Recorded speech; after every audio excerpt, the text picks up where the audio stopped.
Hello अस्सलाम वालेकुम dear students. आज हमारा फिजिक्स का लेक्चर है, इसका लेक्चर नंबर 11 है। तो इसको स्टार्ट करते हैं बैड फिजिक्स की तरफ से। पीछे हम पढ़ चुके थे फोर्स एंड मोमेंटम में हम ताल्लुक पढ़ चुके थे। आज हम पढ़ेंगे law of conservation of momentum. Law of conservation of momentum ये भी आपका बहुत ज़्यादा इंपॉर्टेंट लॉन्ग क्वेश्चन आपका पेपर में कई बार आ चुका है, पास्ट पेपर में आपका, तो इसको आप लाजमी ध्यान से कीजिएगा। It is a very very important question, इट इज़ अ वेरी वेरी important question। तो the momentum of an isolated system, शुरू करते हैं। The momentum of an isolated system of two और more bodies more than two interacting bodies remains constant. कुछ समझ नहीं लगी आपको, you have no idea about it.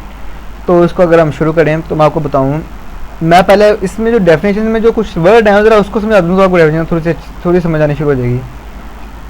The momentum of an, momentum तो आपको बताइए, पीछे आपको कई बार करवा चुका momentum. The momentum of an isolated system, what is an isolated system. Isolated system होता क्या है, तो ज़रा उसको गौर से देख लीजिएगा। What is an isolated system. Isolated system it is an system in which there is no external force acts on it.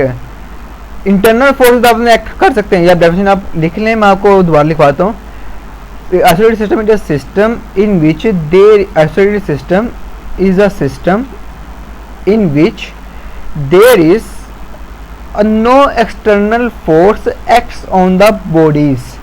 मैं अगर आपको एक बात कहूँ, आप एक मिसाल ले लें 8 बॉल पूल की, ठीक है। उसमें आपको एक टेबल होती है और इसके बाद आपको किसी वक्त बॉल्स होती हैं आपके पास, एक दो बॉल्स आप ले लें यहाँ पे। ये एक वाइट बॉल होती है आपके पास और एक आपके पास कोई भी स्ट्रिप होती है या फिर सॉलिड होती है आपके पास। तो आपको पता है ये आपके पास वाइट बॉल है और ये कोई स्ट्रिप बॉल है आपके पास, ठीक है।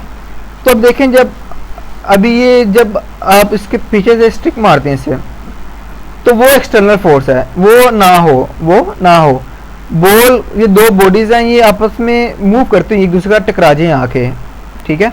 तो ये बॉल इसके ऊपर फोर्स लगाएगी और ये बॉल फिर उसके रिएक्शन में इसके ऊपर फोर्स लगाएगी। तो देखें, ये इंटरनली ये आपस में दूसरे के ऊपर फोर्स लगाएं तो कोई बर्ज की बात नहीं है, ये एक आइसोलेटेड सिस्टम है। लेकिन जैसे अगर आप बाहर से कोई फोर्स लगाने, जैसे कि आप स्टिक से मारते हैं वाइट बॉल को, अगर आप वो लगानी शुरू कर देंगे तो वो आइसोलेटेड सिस्टम नहीं होगा। बस जो जैसे कि आप एक सिलेंडर ले लें, सिलेंडर के बीच में कुछ गैस के मालिक्यूल्स होते हैं, तो मालिक्यूल्स क्या करते हैं, वो आपस में प्रेशर, एक दूसरे के ऊपर प्रेशर लगा रहे होते हैं और सिलेंडर की दीवारों के ऊपर प्रेशर, वॉल्स के ऊपर प्रेशर लगा रहे होते हैं। तो वो क्या है, उसमें आप बाहर से कोई इंटरनल प्रेशर नहीं, एक्सटर्नल प्रेशर नहीं लगा रहे, वो सारे के सारे इंटरनल प्रेशर है। तो जो इंटरनल प्रेशर लग रहा होगा वो सारा का सारा ये क्या है, आइसोलेटेड सिस्टम है, जिसमें सिर्फ इंटरनल चीज़ें काम आए, एक्सटर्नल से हमें कुछ भी ना करना पड़े। तो वो कौन सा सिस्टम होता है, आइसोलेटेड सिस्टम। समझ लगी होगी आपकी। आइसोलेटेड सिस्टम ऑफ टू और more than two interacting means जो आपस में एक्ट कर रही दूसरे के साथ, बॉडीज रिमेन्स कांस्टेंट। तो एग्जांपल में देख लें, अगर आप consider example of an air filled balloon as described much under the third law of motion. Third law of motion आपको पता है कि every action is a reaction, Newton का थर्ड लॉ है ये। Every action is a reaction which is equal in magnitude but opposite in direction. उसके आगे, in this case balloon and the air inside the it from a system before releasing the, वगैरह के उसके अंदर ना आपने वो हवा भरी हुई है, एयर उसके अंदर फिल की हुई है। Before releasing the balloon the system was at rest. वगैरह जब हम बलून को छोड़ने लगे उससे पहले सिस्टम रेस्ट में है, छोड़ने से पहले आपके जब वो हाथ में है, तो देखिए वो कहीं भी मूव नहीं कर रहा, तो वो रेस्ट में है। क्यों भला, हमें देखें अब आगे देखते हैं कि hence the initial momentum of the system was zero. होगा इनिशियल मोमेंटम जीरो है। इधर देखें फार्मूला क्या, P is equal to m v है, इस तरह ही है ना। तो देखें दोनों कुछ ना कुछ मास तो है, लेकिन उसकी जब आपने उसको हाथ में पकड़ा हुआ तो वो कहीं भी मूव नहीं कर रहा, तो मीन्स उसकी वेलोसिटी क्या है, स्पीड क्या है उसकी, जीरो। जब एम जीरो का मल्टीपल होती है उसको क्या कर देती है, जीरो। तो देखें यहाँ पे मोमेंटम के आगे इनिशियल मोमेंटम जीरो आ गया, ठीक है। तो इनिशियल मोमेंटम के आगे वापस जीरो। आगे देखते हैं as soon as the balloon is set free. अब कह रहे हैं कि आप बलून को छोड़ दें, air escape out it with the some velocity, अगर उसमें फिर एयर सम वेलोसिटी बाहर निकलेगी, the air coming out of it possess momentum, अगर उससे मोमेंटम हासिल कर लेगा। To convert momentum the balloon moves in a direction opposite to the air brushing out. देखें आपका ये बलून है ना, तो इसमें हवा देखें, ये इसके अंदर हवा, तो ये बलून जब बाहर रिलीज हो रही होगी वापस तो निकल रही होगी आपकी बलून की, और जो बलून है वो आगे तरफ जा रहा है। तो देखें ये आगे जा रहा है, ये एक्शन है इसका, और जो आवाज से पीछे पुश कर रही है वो क्या है, रिएक्शन। तो ये देखें न्यूटन का ठल्ला यहाँ से प्रूव हो रहा है आपका, ठीक है। अगर जरा इसकी एक्सप्लेनेशन में चलते हैं, consider an isolated system of two spheres of mass m1 and mass m2 as shown in figure आप ये देख सकते हैं, ये फिगर है। अगर दो बॉडीज हैं मास की, वो मूव कर रही हैं with velocity u1 and u2, तो they are moving in a straight line with initial velocities u1 and u2 respectively dash such that u1 is greater than u2। अगर u1 की जो वेलोसिटी है वो ज़्यादा है, मीन कि ये मास 1 वाली गेंद ज़्यादा स्पीड से मूव कर रही है अकॉर्डिंग टू मास 2 से। So the mass 1 approaches the sphere of mass 2 as they move, तो मीन कि मास 1 मास 2 के पास ज़्यादा जल्दी पहुंचेगी क्योंकि ज़्यादा मूव से स्पीड से मूव कर रही है।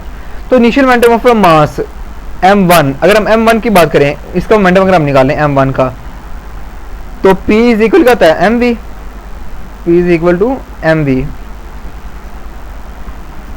तो आपको पता है कि जब वो बॉल मूव कर रही होगी तब मास तो उसका चेंज नहीं होगा, मास क्या रहेगा कांस्टेंट, तो मास का चेंज नहीं होगा। और इसके मैंने वेलोसिटी का कह दिया, वेलोसिटी क्या है v है, तो यहाँ पे हमने इसको वेलोसिटी कहा तो वो u1 है, तो यहाँ पे क्या देगा pu। तो अगर p1 है तो ये u1 है, तो ये p1 है, तो इनिशियल मीन के फर्स्ट का मोमेंटम है, फर्स्ट बॉल का मोमेंटम है। तो मास m1 का मोमेंटम क्या देगा m1 u1,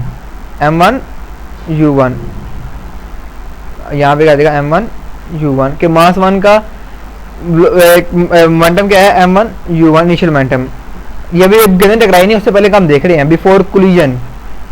उसके बाद देखेगा अगर आप इनिशियल मोमेंटम निकालें ऑफ मास m2 का, तो m2 की गेंद मूव कर रही है u2 की स्पीड के साथ, जब हम दोनों का मल्टीप्लाई करेंगे तो m2 u2 हो जाएगा। ये भी क्या है इनिशियल मोमेंटम है ये भी, तो यहाँ तक हो गया। अब हम देखते हैं total initial momentum before the system collide, the system of before collide.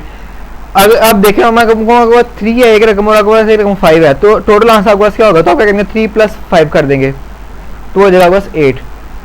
तो अगर हमने इन दोनों का निकालना है टोटल मोमेंटम, तो मैं इसका मोमेंटम को इसका मोमेंटम के साथ प्लस कर दूंगा, तो मीन्स कि जो इसका मोमेंटम है m1 का मोमेंटम है और जो m2 का मोमेंटम है, दोनों को हम क्या कर देंगे प्लस कर देंगे। तो m1 का मोमेंटम क्या है m1 u1,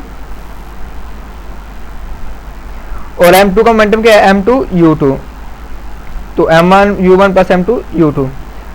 after some times mass m1 hits with m2, वो कह रहा है कि मास m2 को हिट करेगा विद सम फोर्स के साथ, according to the law of Newton's third law वो motion mass m2 exert an equal and opposite direction of force. Means कि मैं कह रहा हूँ कि यहाँ पे देखिए कोलिजन हो रही है, तो m1 m2 के ऊपर फोर्स लगाएगा एक्शन के तौर पे, तो आपको पता है कि फिर मास 2 भी है, मास m2 के ऊपर एक रिएक्शन के ऊपर एक फोर्स लगाएगा, ठीक है। तो वो दोनों opposite same in magnitude but opposite in direction होंगी। तो let their velocities of becomes, तो जब वो देखें जब कोलाइड करेंगे तो उनकी वेलोसिटीज चेंज हो जाएंगी। वो हम कह देते हैं कि v1 होगी और v2 होगी। v1 किसकी है m1 की, और v2 किसकी है m2 की है। तो after collision then final momentum of mass m1 कितना हो जाएगा m1 v1, क्योंकि अब हमने उसकी वेलोसिटी को v1 कह दिया है। तो final momentum of mass m2 कितना हो जाएगा m2 v2, क्योंकि इसको हमने v2 कह दिया। टोटल मोमेंटम हम क्या करेंगे इन दोनों को प्लस कर देंगे, m1 v1 को m2 v2 के साथ प्लस कर देंगे, तो टोटल मोमेंटम आफ्टर कोलिजन आ गया। तो according to law of conservation of momentum, वही तो बता रहे थे मैं आपको, यही तो बताना चाहता था कि लॉ ऑफ कंजर्वेशन मोमेंटम क्या है कि जिसमें इनिशियल मोमेंटम सिस्टम का इज इक्वल हो आफ्टर कोलिजन, ये है law of conservation of momentum. तो अगर हम इसके पीछे डेफिनेशन की तरफ चले ना, अगर हम तो ये देखें the momentum of an isolated system, the momentum of an isolated system of two bodies are means constant means कि वो इक्वल रहे, दो जो सिस्टम का मोमेंटम है वो इक्वल रहे। तो देखें ये इनिशियल, ये बिफोर का और ये आफ्टर का मोमेंटम क्या है, इक्वल है। तो मीन्स मैं सोचता हूँ कि इनिशियल मोमेंटम हमारे पास क्या था, पीछे आप ये देख लें, बिफोर कोलिजन का हमारे पास मोमेंटम था m1 u1, ये देखें। तो यहाँ पे m1 u1 आ गया, इज इक्वल आ जाएगा। अगर आफ्टर कोलिजन का क्या है, m1 v1 plus m2 v2। तो this equation shows that the momentum of an isolated system before and after collision remains the same which is the law of conservation of momentum. Law of conservation of momentum is an important law, has vast application. जैसे कुछ application भी है, हम वो बाद में देखेंगे इंशाल्लाह, हम उसको क्लास में करेंगे जब हम अपनी क्लास में आएंगे। जब आप इस क्लास में जब आप आएंगे अपने हर सैटरडे वाले एक सैटरडे के अंदर जब आपकी क्लास होती है, उसमें जब आप आएंगे तो इंशाल्लाह हम उसमें इसकी कुछ एप्लीकेशन देखेंगे उसमें, ठीक है। तो ये आपका law of conservation of momentum हो गया। तो बहुत बहुत शुक्रिया आपका। और इसका टेस्ट आपको पता, आपने सैटरडे के अंदर आपने जब आना तो उसका कंडक्ट हो जाएगा, और इसमें जो क्वेश्चन आपको कहे गए हैं वो आप लाजमी याद कीजिएगा। वर्क आप लाजमी हर रोज़ का काम आप रेगुलर करें तो आपके लिए वही बेहतर है, क्योंकि बर्डन आपके साथ ज़्यादा नहीं होता। तो बहुत बहुत शुक्रिया, अल्लाह हाफिज़।